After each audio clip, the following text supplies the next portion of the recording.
தங்களது தலைமையில்தான் கோவில் திருவிழா நடத்தப்பட வேண்டும் என எந்த ஜாதியினரும் உரிமை கோர முடியாது என சென்னை உயர்நீதிமன்றம் திட்டவட்டமாக தெரிவித்திருக்கிறது. இதுகுறித்தான கூடுதல் விவரங்களை வழங்குவதற்காக நமது தலைமை செய்தியாளர் சிவா இணைப்பில் இருக்கிறார்.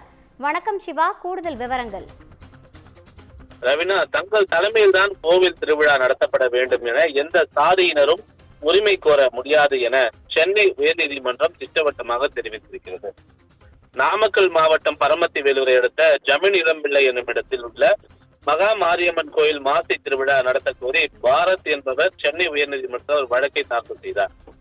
இந்த வழக்கு நீதிபதி பரத சக்கரவர்த்தி முன்பு விசாரணைக்கு வந்தபோது குறிப்பிட்ட சாதியினர் தங்கள் தலைமையில்தான் திருவிழா நடத்தப்பட வேண்டும் என வலியுறுத்தி வருவதால் அறநிலையத்துறை தரப்பில் அமைதி பேச்சுவார்த்தை நடத்தப்பட்டதாகவும் இந்த பேச்சுவார்த்தையில் சுமூக தீர்வு எட்டப்படாததால் அறநிலையத்துறையே விழாவை நடத்தும் என முடிவெடுக்கப்பட்டதாகவும் தெரிவித்தார்.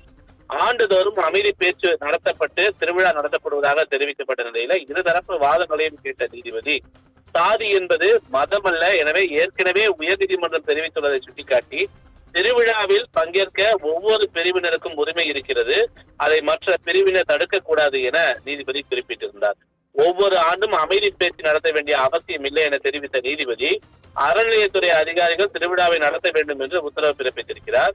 கடவுள் முன் எந்த பாகுபாடும் இருக்கக்கூடாது, எந்த பிரிவினருக்கும் முன்னுரிமை வழங்காமல் திருவிழாவை நடத்த வேண்டும், தங்கள் தலைமையில் தான் திருவிழா நடத்தப்பட வேண்டும் என எந்த சாதியினரும் உரிமை கோர முடியாது என தெரிவித்த நீதிபதி இந்த வழக்கை முடித்து வைத்திருக்கின்றார். ரவினா,